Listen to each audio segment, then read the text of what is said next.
Hello, I'm Tony De La Rosa. Coming up on Keeping Faith, Wrath and Reverence, the NRA comes to Louisville. Poisoned water in Flint, Michigan. Presbyterians respond. And the lies, like we feel lied to. And in Manhattan, hope, as a congregation invites the homeless into their sanctuary. I like the communion with everyone that comes on Tuesday nights. As the poisoned water crisis continues in Flint, Michigan, frustration mounts. Yet one Presbyterian pastor says she has never felt more cared for, which gives her strength to minister to those in her congregation who are still without water.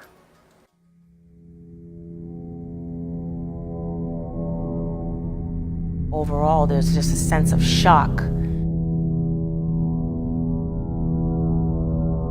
Because we're talking about something basic here, water.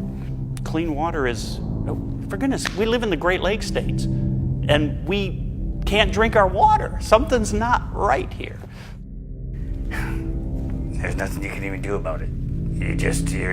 We're nobody, So there definitely is that sense of environmental racism.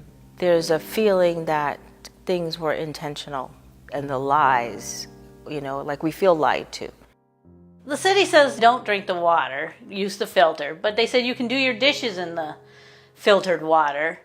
But the nurses at the dialysis clinic have told us no. I had like 100 them bumps all over me.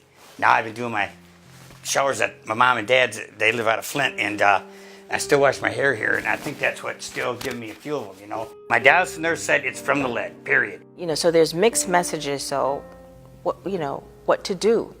When it became apparent that this was going to be a long-term major concern, a crisis, we knew that PDA was equipped to assist us in that. Primarily, our mission was to be a presence, to let the people of Flint know that Presbyterian Disaster Assistance and the Presbyterian Church cared about them. And we could see that because of the situation, there was a great deal of stress visible in the pastors who we were dealing with. To come into a crisis and to bring that warmth and that kind of presence that's calming.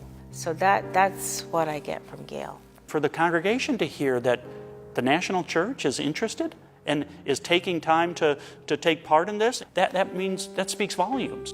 And I've been, living with a filter on my water faucet, and life goes on.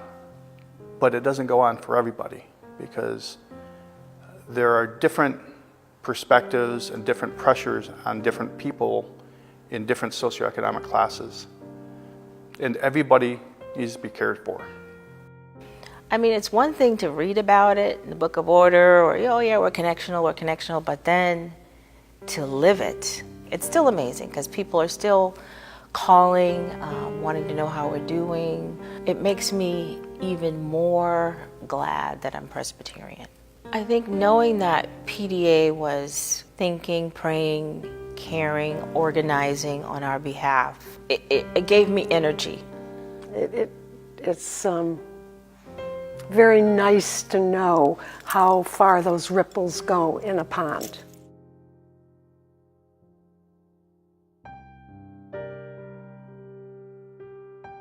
$70,000 people, 500,000 square feet of firearm displays. While the National Rifle Association held its national convention in Louisville, we visited an art exhibit full of holy places, crafted from parts of armaments and ammunition.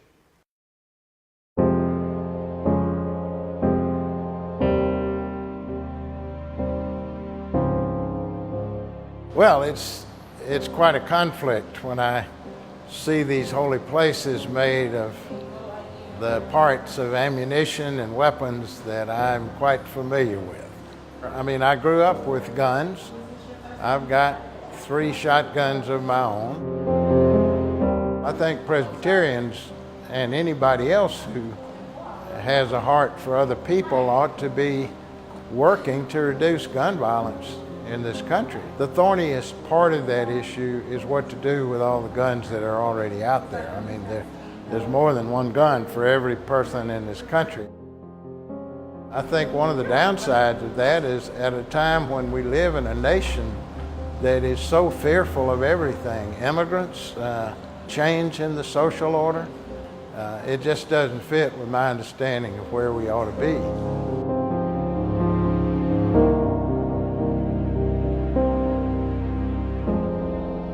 In Manhattan, a new worshiping community is being formed thanks to a nearly 140-year-old church that believes all God's people are holy. So many of our people are feeling the depths of poverty, and poverty, not simple poverty of no money, but a true poverty of spirit, a poverty of neglect, poverty of feeling like nobody cares. This congregation that had been strong and mighty years past and now dwindled in numbers had the bones to do something really significant. We have always been eager to have the most marginalized people among us. We serve the outreach population during the week, and they are here and very present and eager. And we have on Tuesday evenings a meal, and we serve between 110 and 150 people depending on the week and the day of the month. And so we thought, why not move worship to when the people are available, recognizing that it's the people who are holy and not the day.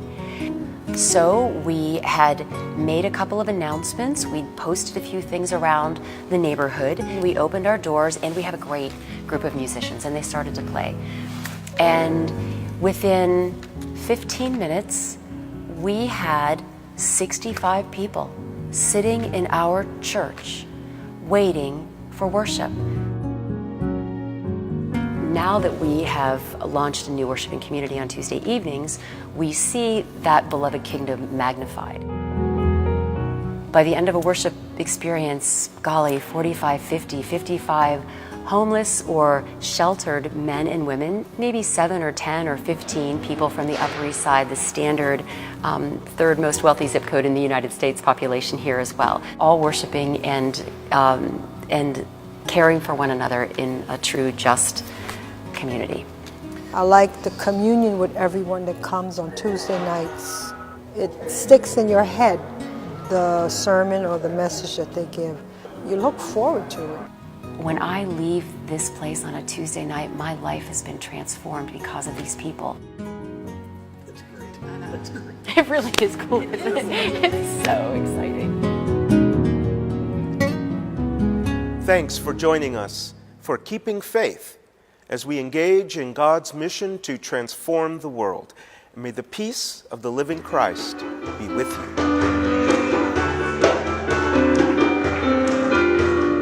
This gathering here, especially of people of faith, lets us know that we stand not just in solidarity with each other, with the families of those who've been touched by gun violence, and some of these are those people, but also with Jesus Christ, who knows very well, what it means to suffer and to hurt and to be in pain.